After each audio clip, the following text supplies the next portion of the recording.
Welcome to another hour of In Deep. I'm Angie Coiro. So much has been said this week about scientist and blogger Peter Gleick. He's the one who wormed out internal memos from global warming deniers, the Heartland Institute. We haven't heard much about the documents themselves. We will right that wrong this hour, and we'll spend some time, too, on the ethics involved on how those were obtained and published. That's this hour's topic on In Deep. And we're inaugurating a new feature on In Deep Radio, and that is the Blogger Spotlight. Every week we'll bring you a different blogger. They can share their wisdom for their years of time banging away on those keys on the internet and publishing for all to see and hear. You can probably guess, yes, that's true, they'll have something of a leftist bent. And we bring on as our inaugural blogger, Dave Johnson, who's been blogging at seeingtheforest.com for many years, and he is now featured prominently at ourfuture.org. That is the website of the Campaign for America's Future. Dave, welcome to the show. Thanks for having me on, Angie. And it's ourfuture.org. Ourfuture.org. That's Campaign for America's Future. And, you know, you've been able to carry over some of the work to there that you've done for so long on Seeing the Future, and that is writing with an eye toward fiscal issues, taxes, the economy, the worldwide economic issues as well. Right. I focus at the Campaign for America's Future on manufacturing, trade, the economy, and policy issues around that area. And it's been a wonderful place to be blogging. It's a good organization, and it's got a good scope there. And you actually touched on something that's been really hot on the internet and finally mainstream media as well, and that's the conditions at Foxconn where Apple gets so much of its work done, and through a number of avenues, the word finally reached the American people, the high cost to the human beings in China of producing the elements of the iPhone and the other bits of Apple fun stuff we have. Angie, this story about how Apple's products get made, and it's not just Apple, it's all the electronics companies, how they're made mostly in China has really crystallized something that's so good. I have been writing about trade and manufacturing issues for some time, but this has really been able to put a focus on the real problem here. A lot of people say that we're in this globalization and we have to try to compete with workers who are paid less, but what this has brought out is that it's not really about the pay. Of course, they're not paid much, but it's about something entirely different. The New York Times did Our Economy a service when they did a series of articles on how Apple's manufacturing is done in China and how we're not going to be able to really compete with that. They talked about workers who live in dorms, 13 or 12 to a room sometimes. They live in these dorms. They can get rousted at midnight. The story talked about Apple needed a new screen for the iPhone, and they rousted these workers at midnight. They make them work 12 to 14 hours a day, 7 days a week. They get paid very little. They have to use sometimes toxic chemicals because it cleans the screens better. They can be a little more productive. And Steve Jobs was asked about how do we bring the jobs back by President Obama in one of these articles, and he says those jobs aren't coming back. Here is what we're learning from this situation, which finally began to expose how these conditions are over there. The people in places like China, they don't have a say. They don't have democracy. When people have a say, they demand things like good wages, decent working conditions, pensions, health care, public parks, public schools, and things like that. Well, let me interrupt you there, because one of the difficulties with that. I tend to yammer on. I am a blogger. That's okay, no problem. I have a radio show. I can make you be quiet. But one of the difficulties with that is, I mean, the people who study these issues, we look at that and say it's obvious these people should be allowed to have a say, but the American people demand a say in everything cheaper, better.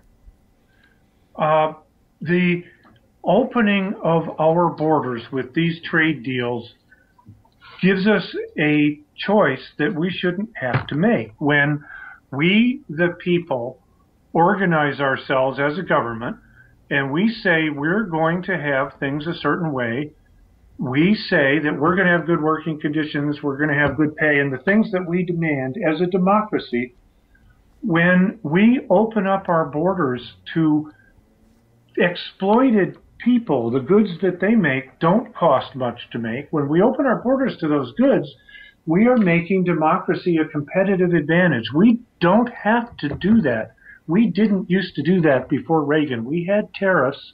It was called protecting ourselves and democracy. We protected democracy by saying, you can't bring those things in there to undercut our democracy. And if you are going to try to bring them in, then we will add a tariff to make them cost enough that they're not competitive. And a lot of countries right now, they use a value-added tax to do the same thing. When it comes in, it gets this big value-added tax. When their own goods made in their country are exported, they get the tax refunded, which then supplements the costs on the world markets. So they cost less, so they can compete. So that democracies in Europe and places like that can compete with goods made by people who don't have the same. That puts pressure on those countries to fix those conditions. Dave Johnson, I can see why you've been blogging so successfully for so many years. I want to congratulate you on 10 years with seeingtheforest.com, and you're definitely coming back, fella. Thank you so much. Oh, thanks. Thank you. All right, Dave Johnson, our first Spotlight blogger. He's at seeingtheforest.com and at ourfuture.org. That's In Deep's Spotlight Blogger of the Week. This is In Deep. I'm Angie Coiro. You know, my heart goes out to Peter Gleick. He is the scientist and researcher whose life has irrevocably changed since he outed himself as the leaker of the Heartland Institute documents. He's had to resign from his position with the American Geophysical Union. That's kind of ironic in light of the conversation we're about to have. He was the chair of their scientific ethics committee. And Peter Gleick has apologized for soliciting documents from the Heartland Institute under a false name. And since then, he has reportedly engaged a lawyer. Heartland has threatened prosecution. And in short, this guy, this MacArthur genius, this respected scientist, has very publicly fallen short of his own stringent standards. And we just don't know how that's going to shake out for him professionally or personally. Unfortunately, the conversation that's been on the air, in the blogs, and in print has pretty much focused on this, on Peter Gleick, rather than what the documents show about Heartland. Heartland has funders that exist to spin the public discourse and even the educational system about climate change, about tobacco, and other profit-threatening issues. It's managed to be all about Peter Gleick, how the documents came to light, rather than what is in them. And we're going to alleviate that to a certain extent. We're going to speak in our next two segments with Richard Littlemore of DeSmogBlog about what is in those papers. That said, the ethical issues raised by the story do deserve some examination. And for that, we turn to the nonpartisan Poynter Institute. Kelly McBride joins us from there. She's senior faculty researcher at the Poynter Institute. Kelly, thank you for making time for us. Yeah, thanks for having me. One thing that's interesting, and one reason I'm particularly happy to talk to you, is that you look into ethical issues for people who are amateur journalists, not the professional journalists. And Peter Gleick falls into an interesting category. He is primarily a scientist and researcher, but he is also an advocate for causes, and he does blog. So the first thing I'd like to put my finger on is what line of ethics applies to him. He's not really a journalist, but he does perform journalism of a sort. Yeah, well, interestingly enough, I actually work with both professionals and amateurs.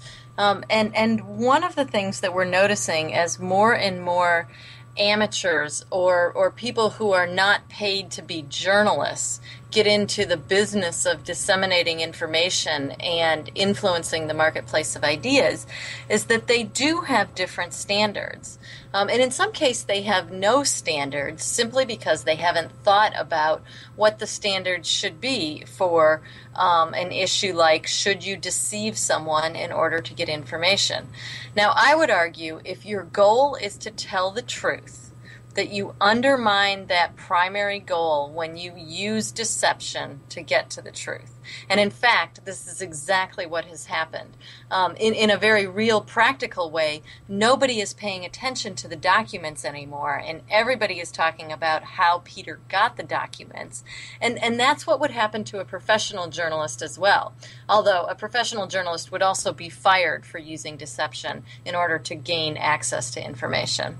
You know, it's ironic. I remember when I first learned about journalism, the very first journalist I ever heard about was Nellie Bly. Now, we're talking a childhood memory, but if that memory serves, she did that sort of undercover, I'm going to go to work and pretend I'm a factory girl. I'm going to, go undercover as something I am not to get the real story. Now, where does Peter Gleick's work fall when you talk about a Nellie Bly or anybody who goes, quote unquote, undercover?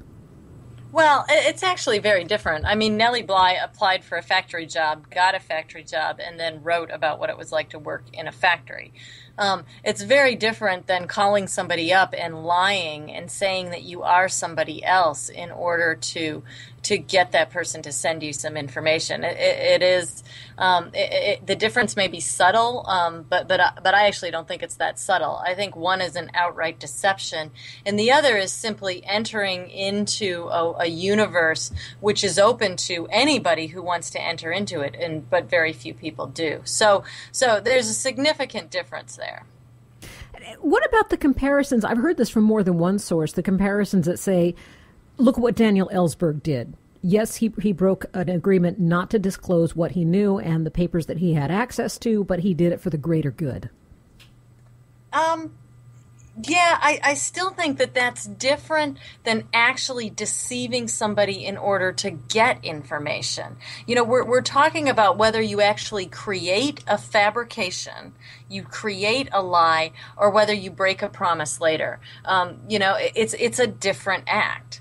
And in this case, you know, the other thing, and I would be remiss if I didn't bring this up, is that in addition to deceiving people in order to get the documents, there is a significant question, I think, about one of the documents in the stack of documents that Peter forwarded to a group of other writers and bloggers, and the question about whether that document was also fabricated by Peter or whether it was one of the original documents that came from Heartland is a significant one, and is actually a more, if it's true, is a more serious deception than the original lie.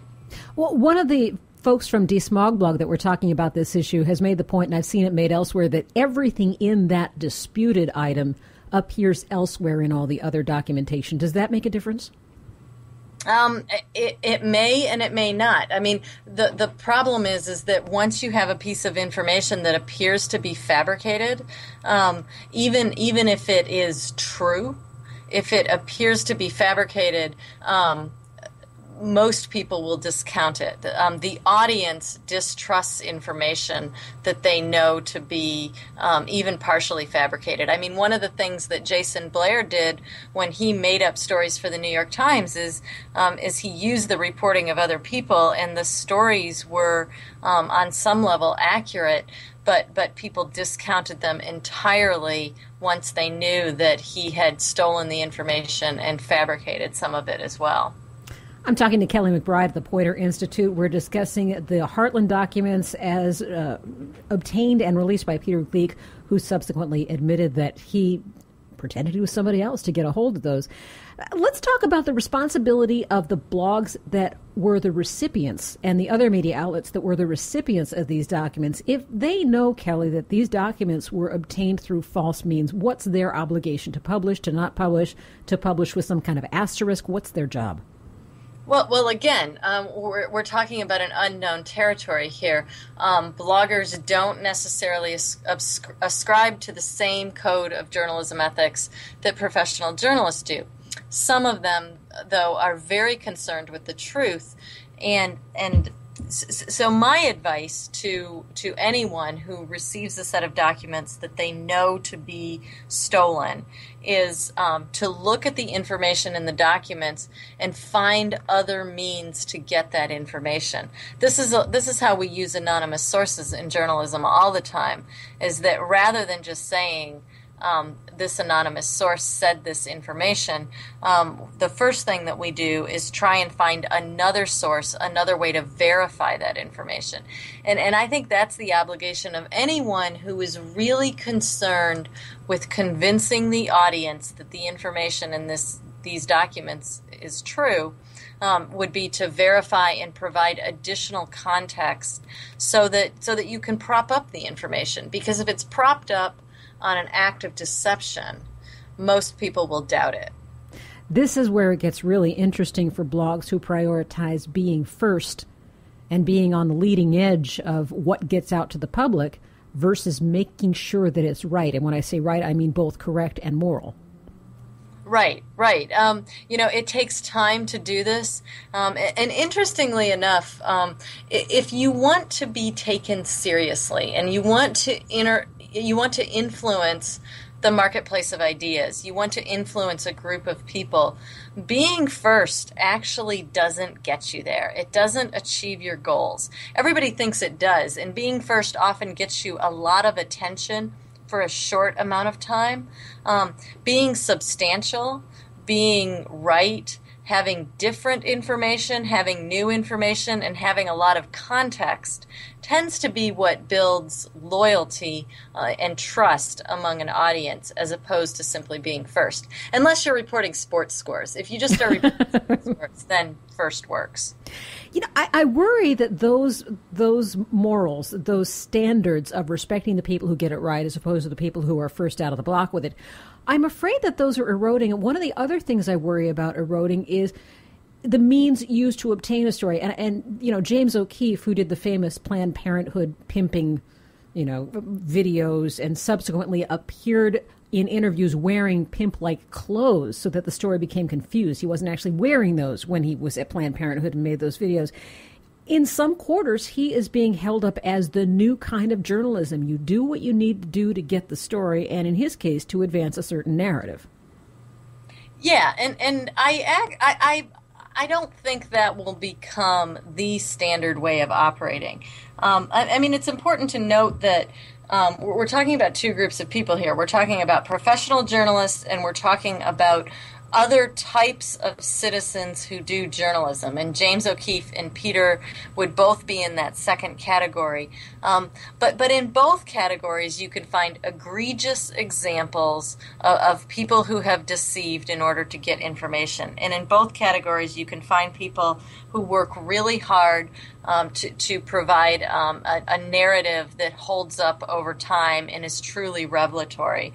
I don't think that we will come to a place where the ends justify the means, in either category, simply because ultimately the audience wants trustworthy information providers. I mean, the reason that people are so astonished at what Peter did is because they feel like it damages his credibility. Because he had been a trusted provider of information up until this point. His record was immaculate. Exactly. And now people doubt him. And people don't, it sounds to me like people don't really want to doubt him. They want to be able to trust him, but they simply can't now that he's admitted to lying in order to get information. James O'Keefe has been behind a lot of different stories that have hit the media. You mentioned the Planned Parenthood one. He was also behind the donor scandal that ultimately forced the resignation of NPR's president, as well as the Shirley Sherrod story. In both of those cases, he was ultimately exposed. I really appreciate your time on this one. It's a tough topic, and I'm glad you helped us to tackle it. All right. Well, good luck. All right. Thanks much. Kelly McBride with the Poynter Institute. We're going to go beyond the controversy and get into the guts of these papers from the Heartland Institute. We'll be talking to Richard Littlemore of DeSmogBlog, where you can find a lot of that information. Stick around for that. You are listening to In Deep Radio, and thank you for doing so. I'm Angie Coiro.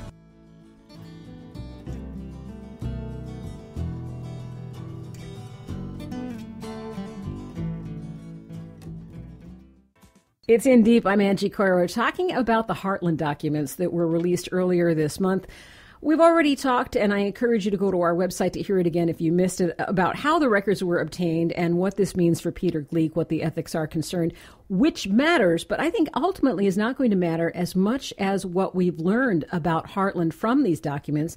And so we turn to DeSmogBlog, which is one of the authorities on what's happening with global warming and some of the disinformation around that. And I'm pleased to welcome Richard Littlemore, editor of DeSmogBlog. Richard, thanks for making time for us.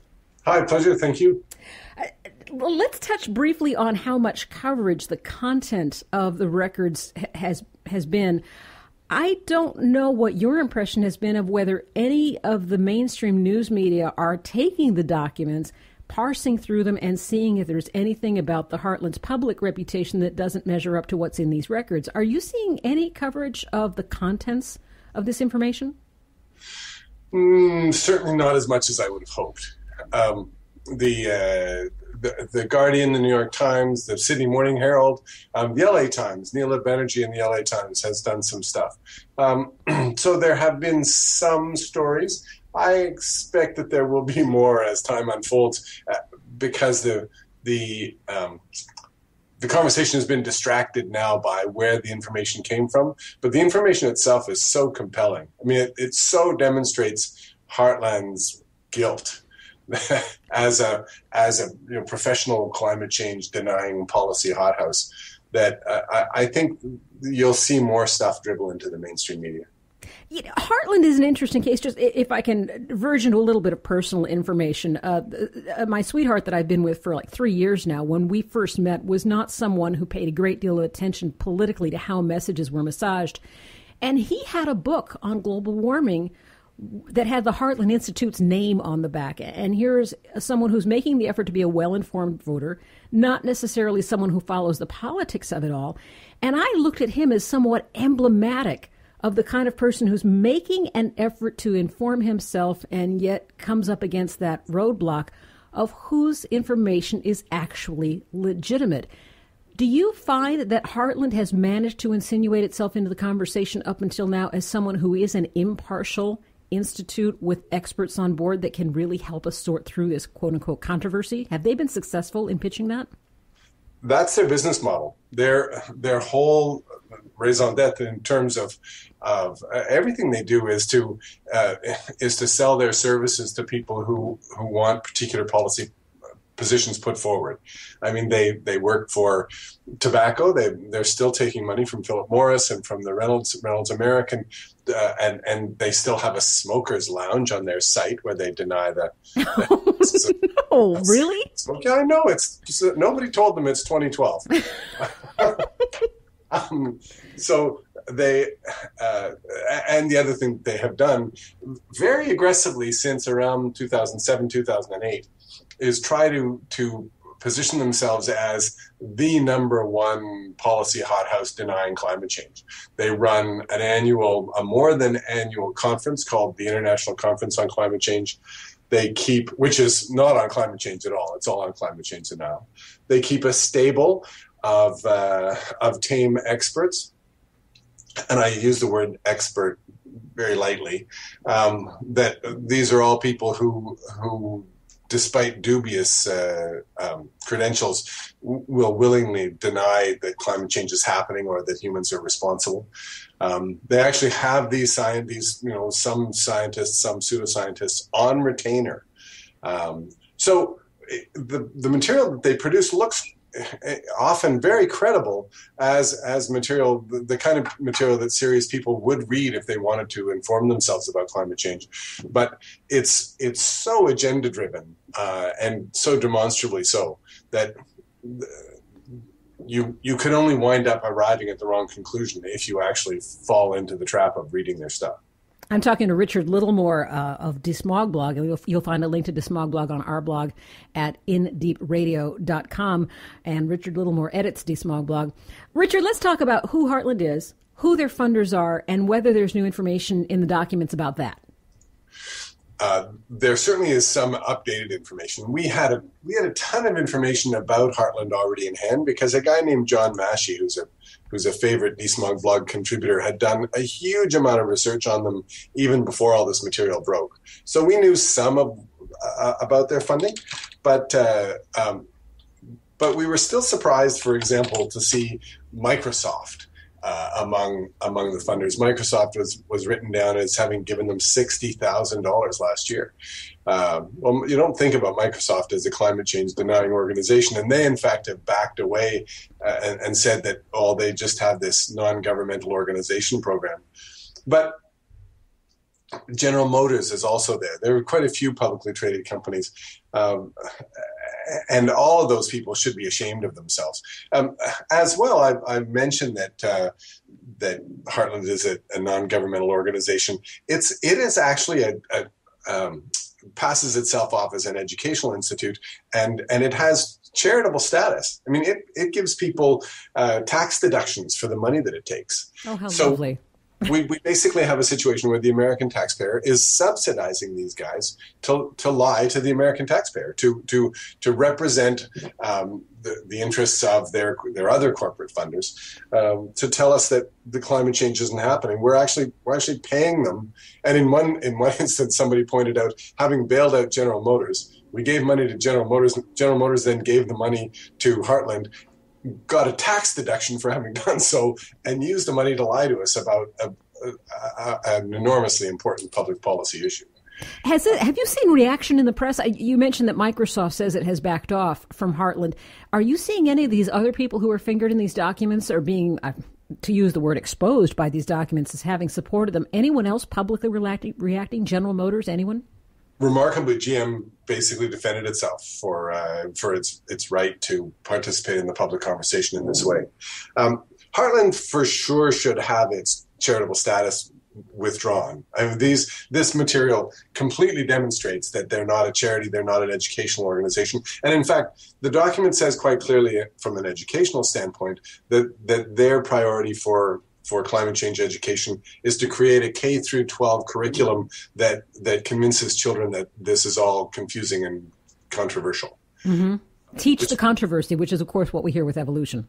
Yeah, which is, it's crazy making and wrong. So they are, and they've hired a guy, and everybody's admitted this. The guy himself has admitted that he's been hired to do this work. We've hired a guy with no background in climate science to create a K through 12 curriculum, and it says very clearly in their documents that the whole purpose of this is to teach that every aspect of it is enormously controversial. Now, how is this different from what we knew? We'd heard whispers of this before, so how is this different from what we already knew, or does it just underline what we already knew? This is sure what I already thought. And we've, in the book, Climate Cover-Up, that Jim Hogan and I did a couple of years ago, Heartland figured as a very major player of the ones who we were identifying as being part of this organization, part of this campaign to deny climate science. I mean, they're a leading climate change denier among policy hothouses. So we assumed, and in some places, in some cases, because of we had some historical documents that showed they were taking oil money, we assumed they were taking oil money and spending it on climate change denial. One of the interesting things, to go back to your earlier question about what we learned about their funders, one of the interesting things is that they're not getting very much money from oil companies. In fact, except for a Koch Industries, a smallish Koch Industries grant from 2011, which Koch even says was for health, not climate change. The oil industry seems to have run away from these guys. They've become too toxic for Exxon. Whoa, I don't think I'd ever heard the idea of something too toxic for Exxon. But they also have made it quite clear that it is their goal to continue to troll among fossil fuel companies and others who share their views to try to leverage this lobby work to get more funding. Their annual budget is something in the order of $7 million, 800,000 of which is dedicated to fundraising. One of the things that I was reviewing while I was looking forward to this conversation is that they're very adept at providing school materials to people, not in a way that says, look, we would like you to bring our point of view into the conversation, but more as, look, we're very helpful. We know that you as teachers don't have enough materials. We know that you can use some help in the classroom. Here are some discussion points that you can have. And here are some background on the controversy for you. They look almost benevolent in spending their money that way. Darned helpful. Sweet, lovely people, which I say please, facetiously. The whole notion of creating a curriculum is that is just that exactly. You're not going into the classroom saying we're teaching a particular aspect or trying to argue a particular point. You're going into the classroom saying this is reliable material that you can put before children in good conscience. And there again, for that alone, Heartland should be stripped of its charitable status and stripped of any regard in the community. When it's not just willing to misrepresent the science of climate change publicly on behalf of its funders, but to go and do that to school children, and they have quite a long history of this. We did John Massey did a post the other day that was a good reminder of the fact that Heartland's been doing this before. They say in their own documents that they haven't had the success that they hoped to have with previous efforts to convince schools to teach the controversy, and so now they're trying again. What's the affiliation of the Koch brothers with Heartland? Well, this is an interesting one because the budget shows. The budget documents, which are at this point not controversial in terms of whether or not they are legitimate and authentic Heartland documents. The budget documents show that Koch gave them $25,000 in 2011 and was budgeted to give them $200,000 in 2012. They also say that Koch is returning as a major funder, which is one presumes means that they were there in a big way a couple of years ago and had, for whatever reason, backed off. Well, as soon as this all broke this week, Koch put out a press release saying we have no intention of giving them any money in 2012. So, whether that means that they had said they were going to give them $200K in 2012 and now they've decided that this is just too hot and they want to be out of the traffic, or the people who prepared the budget were ridiculously optimistic and had no reason at all for saying Koch was going to put in exactly $200,000. My personal view is probably that Koch had committed, and now they've backed out of that promise. That's odd to me because maybe my perception is lacking, but my impression has always been that Koch brothers don't really care what the public dialogue about them is saying, and their funding tends to go on untethered. Yeah, I don't know. I think that Koch has been so much in the public eye. I suspect that your view over time is correct, that Koch has in the past been cavalier in the extreme about what the peons think about their funding.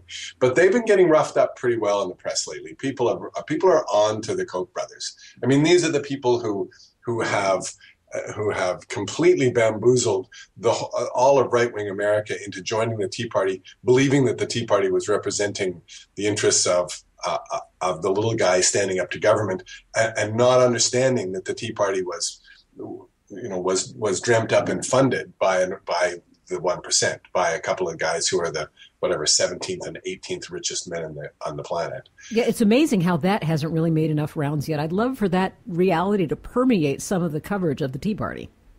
I think it's a crime that, and this becomes a very difficult thing because you wind up saying really fairly critical things about the Tea Party because of some of the policies that they have promoted and some of the people who are involved. And one of the things that we often, people who know where this all started often say is that this is nothing more than a front group. But it was a very carefully constructed front group. And so lots of the people who joined it along the way thought that they were joining a legitimate organization. And so it creates a real problem because when you criticize the Tea Party and you criticize them and you say it's a front group, they say, wait a minute, I'm here, I'm sincere. They don't necessarily say I'm also wrong-headed, but but they've been taken advantage of. They've been misled. And now we turn around and insult them for having been misled. That's kind of awkward. I always regret that it comes to that. But I really appreciate hearing that. That's something you don't hear very often. I appreciate you putting that in the conversation. But the Koch brothers, they've done all manner of villainous things, and they're now beginning to get a little bit of bad press for it. Thank God. And so they're beginning to act in the way that people do when the bright light when the bright light is shone upon them, and they're backing away from their bad behavior, including backing away from funding the Heartland Institute, which I think is to their. Not that I'm going to stand around and give Koch brothers a lot of credit today. I for sure will credit them for that. We're making radio history here. I don't think we've ever credited the Koch brothers for anything here yet, but no, you're right. That's legitimate. Let me ask you about the Heartland Institute. Oh, you know what? In fact, our time is short here, so we can start this answer and we'll finish it after our break. But the Heartland Institute was very quick when this story broke to first disclaim knowledge of some of the pieces, saying that they were fake, and secondly, issuing cease and desist letters to any of the websites that were carrying some of this information. Have you seen them back off of that harsh line, or do you expect them to continue it? It was a stunningly silly line because their lawyer, when the lawyer sent us a letter, what she said was, we don't know if these documents are even ours, but you have to take them down because they're stolen. So it's tantamount to saying, I'm not sure that's my bicycle, but you stole it. Okay, then. If it's stolen, then it must be your bicycle. If it's not stolen, then it's not your bicycle. Like, make up your mind. So they were just desperate to do damage control. They don't want to be the world's most famous climate denier organization in the open. So they were desperate to deny anything that they could. They are increasingly having to admit absolutely and unequivocally the authenticity of most of the documents. They're still trying as hard as they can to question the authenticity of the remaining one, and the one that probably kicked this all into gear in the first place. Richard Littlemore is going to be back in our next segment as we continue to discuss the documents released from Heartland, whether they wanted them that way or not. I'm Angie Coiro. This is In Deep.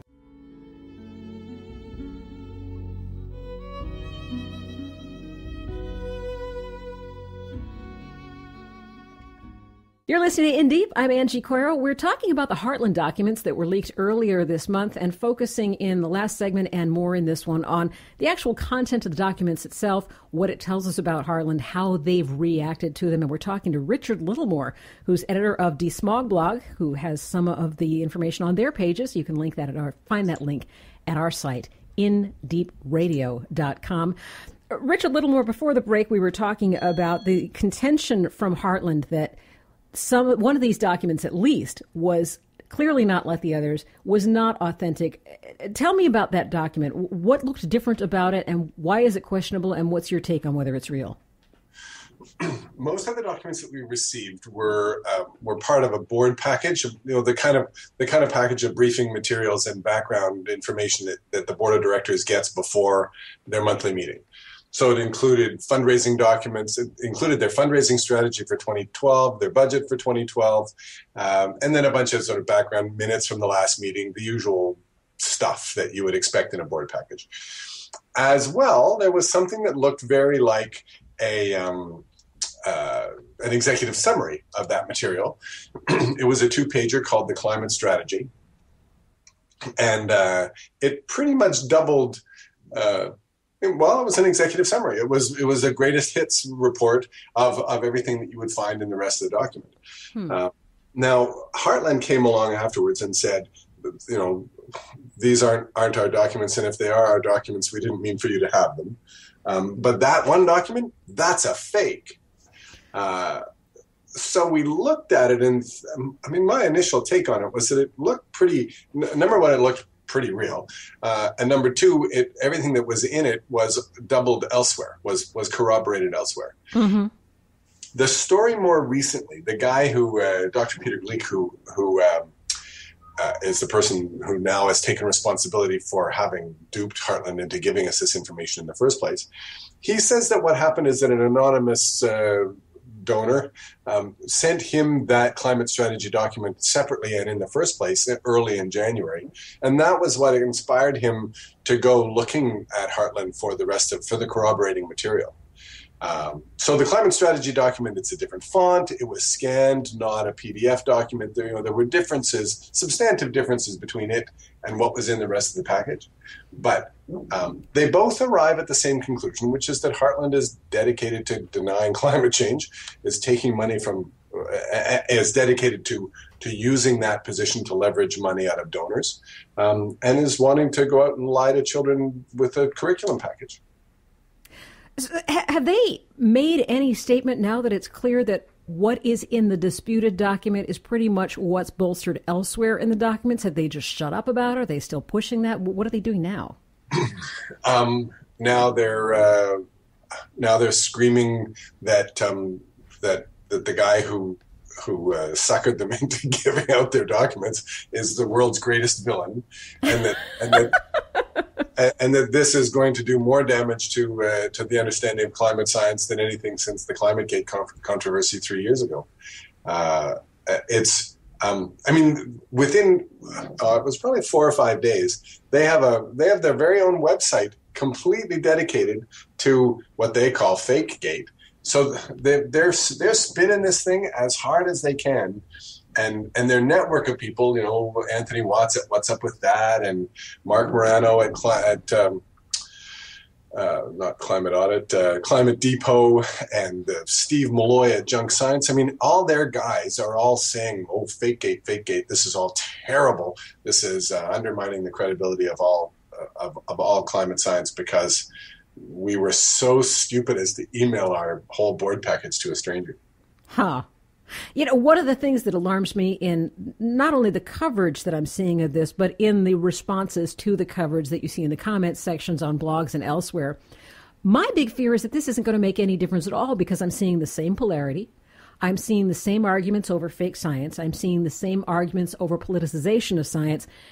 It looks to me almost as though people are so entrenched as to where they believe the fakery lies that this is ultimately going to make no difference at all. That's my big fear. It's a legitimate one for sure. I think Chris Mooney's coming out with a new book. Chris Mooney, who wrote the War on the Republican Attack on Science, and Stormworld, a couple of other good books. He's coming out with a new one that talks about the difference between the sort of Democratic and Republican, the left and right wing brains. Oh, good. That should be great. It's really good. He spoke at the AAAS, the American Academy for the Advancement of Science conference in Vancouver last week, and it's going to be. I think it'll be great. And what it speaks to is this gulf between the people who are talking about science and the people who can't bring themselves to. And the partisan divide, when we've driven ourselves to a point of ridiculousness that in order to run for the Republican nomination, you have to deny climate science. Newt Gingrich and Mitt Romney have both backed away from their early acknowledgement that climate science is real. In order to get elected in that party, you have to be a denier. It's just crazy. It's crazy and it's scary. It's easy to point and laugh, but it frightens me for the future of the country. Theoretically, they represent half the people. But I don't think. I think what you're hearing is a really agenda-driven minority that is defining their message for us all in a scary way. But so to answer your question more directly, yes, this is a real problem. Yes, it's a real problem that people are so locked into their previous biases, and they've chosen their team, and now they don't want to know what the details are. They don't want to know what the information is because they already have their team, and they're going to root for that team till their dying day, even if that means hastening their dying day by destroying the planet. I'm talking to Richard Littlemore with DeSmogBlog. You can find all of their information and some of the very material that we're talking about at DeSmogBlog.com. With Jim Hogan, Richard is the co-author of Climate Cover-Up. Good read, and I do recommend it. Let's talk about something else that emerged from these papers, and that is the involvement of a government scientist who has payments recorded from the Heartland Institute, which is a little bit iffy when you're working for the government. It's worth noting that Inder Goklani, if I'm pronouncing his name correctly, is a holdover from the Bush administration. And it's not clear, at this point he has a sort of an advisory capacity, so it's not clear that he is on he's officially, I'm not clear that he's officially on the government payroll at this point. But yes, he is a holdover. He has been a government scientist. He's taken money from the taxpayer in the past, and I'm sure would be eager to take more in the future. It is highly inappropriate. And again, just plain disappointing when someone who is already taking money from the government should be taking the taxpayer subsidized money from the civil servants at Heartland Institute to deny climate science, especially when, again, he's not somebody this is not an atmospheric physicist or someone who has the kind of current relevant scientific expertise that should put him in a position to talk about climate science credibly anyway. But yeah, very disappointing. Well, that's an ongoing problem that and I'm going to return to where we were in the beginning of the situation, which is addressing the needs and the difficulty of the average voter, not someone who bathes in politics every day, not somebody who recognizes all the spin in the front groups, but just a well-intended voter who's got other things to do with their time. And they make an effort to acquaint themselves with this. All scientists look kind of the same in some of those cases. It's hard to say, look, here's a huge group of scientists that disputes that global warming is happening or disputes that global warming is caused by humans. And for that average person, it's kind of getting down into the nitty gritty to say which kind of scientists they are, whether their views are as legitimate as someone who makes a life of studying the climate. It's really quite tough, actually. And and organizations like the Heartland Institute take real advantage of that. If somebody walks into the office and says, I'm Dr. Nabob, you don't say, and I'm here to do your proctology exam. You don't necessarily ask him if he's a podiatrist or if his doctorate is actually in philosophy. You assume that if he comes in the room and says, I'm here to get you to do what you have to do, that he has the expertise to ask that of you. But you wouldn't go to a foot doctor to get a proctology exam, so you shouldn't go. We do need to be conscious when we listen to guys who have a PhD behind their name of what the PhD is in and what they're. And I think that the responsibility, you're quite right, that people are overwhelmed by the complexity of this. And the media has completely, present company accepted, of course, the media has completely abandoned its responsibility to be the fact checker. And to say, you know what, Fred Singer, that guy's been taking money from the tobacco industry and the acid rain industry and the asbestos industry. I mean, that guy, if he was here today, you could probably take him out to lunch and get him to deny that it's Thursday. If you're buying. Yeah. It might cost you extra for lunch. But, just because he's Dr. S. Fred Singer doesn't mean that he has any credibility on anything that he says, and particularly because he hasn't done any science in, he was an expert in the Nixon administration, for God's sake. So yeah, it is very difficult to try to get people to say, okay, you have to learn enough about climate science, which won't take very long, I promise, but you have to learn enough about climate science to not be bamboozled by these guys. And you have to pay attention to whom you are listening. In your experience, Richard Littlemore, are there well-intended scientists who don't come out of the climate industry, who come out of who come out of physics, who come out of meteorology, who are not funded by the bad guys, who out of all sincerity believe there is dispute here, but people who are well-intended but for whatever reason are outliers in the world of science on this? Tricky question. It's hard not to be funded by the deniers if you're prepared to stand up and say climate science isn't happening, because as soon as you do, some denier organization will have you over for lunch.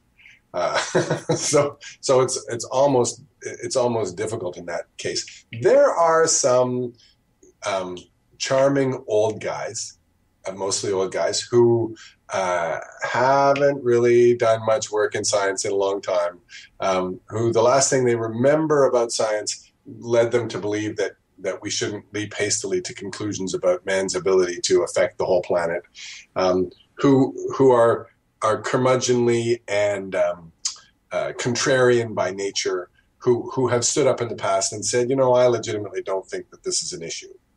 And that I think that's kind of in some cases it's kind of sad, because in some cases these are people who were admired and respected scientists in their youth, and they're looking to get a bit of that attention again. But again, the media should be there saying, oh, that guy, he's not doing any science these days. He's not actually even current on the research. So yeah, that seems so basic. That seems so little to ask in qualifying one of your sources. If you look at that source and decide that they even merit being quoted, at least to qualify that. Yeah, absolutely. I mean, if for example someone is quoting somebody like Pat Michaels, who has featured in coal industry memos as their favorite scientist because they where the coal industry has said, we give this guy money because he's prepared to stand up and say that climate science isn't real. To turn around and see that guy's name in the New York Times quoted as a prominent skeptic, just makes my blood boil. So yeah, mainstream media in many instances has really fallen down on this. Because you're right, when people pick up the newspaper, they think that somebody has exercised a bit of judgment before putting that information before them. They think that the fact checking has already occurred, and they have a right to think that. And I'm going to quote one guy from one side and one guy from the other side excuse that so many papers and radio stations and TV reporters fall into, not acceptable. And it's astounding to me that we're still talking about that. I think the first climate science show that I did was 2004, 2005, and we were talking about the same thing, that it's presented as a he said, she said situation. We're closing in toward the end of the interview, and I want to make sure I give you adequate time to answer this. We see how this story has evolved, and with any luck, it's going to move beyond where these papers came from and how they were obtained into what they show us about the Heartland Institute. Can you give me the best case scenario 3, 4, 5 months down the line as to how this is going to impact the topic and discussion of global warming?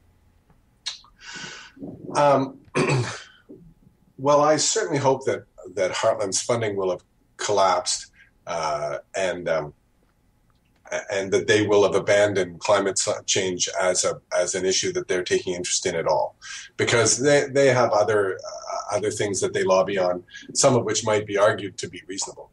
I'm not sure about that, but I would love to see Heartland having just abandoned the field, because number one. Number two, I really would love to see them and a bunch of other institutes lose their charitable status, because I fervently don't believe that the taxpayer should be subsidizing people to pass themselves off as educational organizations when, in fact, they're lobby firms.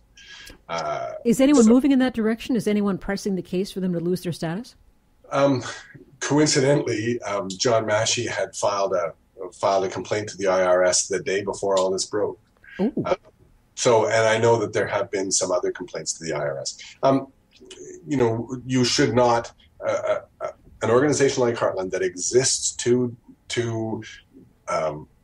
push a particular political view and the view particularly of its self-interested funders, they shouldn't be getting a taxpayer subsidy to do that. It's a Richard Littlemore, this has just been a pleasure, and I thank you so much for all the information and all of your time, and especially your beautifully cynical, humorous view of this all. It gives me hope. Thanks.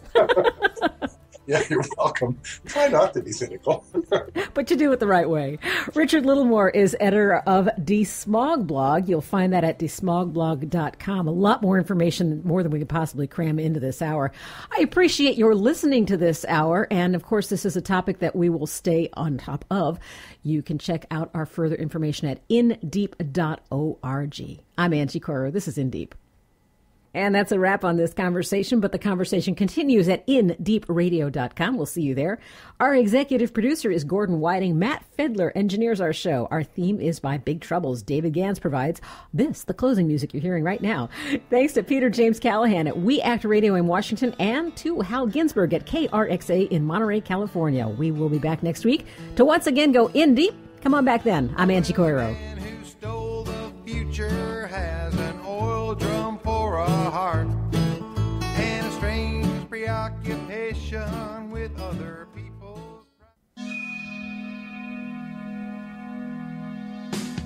Thanks for tuning in this week to In Deep, which is a production of Live from the Left Coast.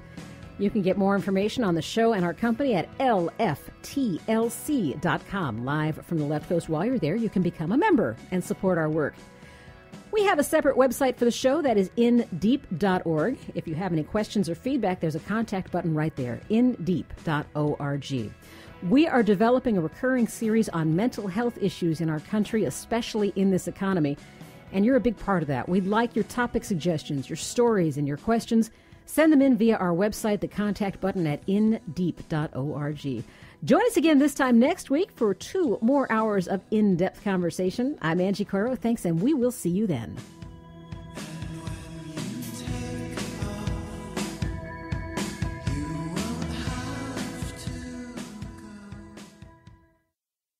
You're listening to WPWC 1480 AM, Dumfries, Virginia. We Act Radio, home of Washington's progressive working community.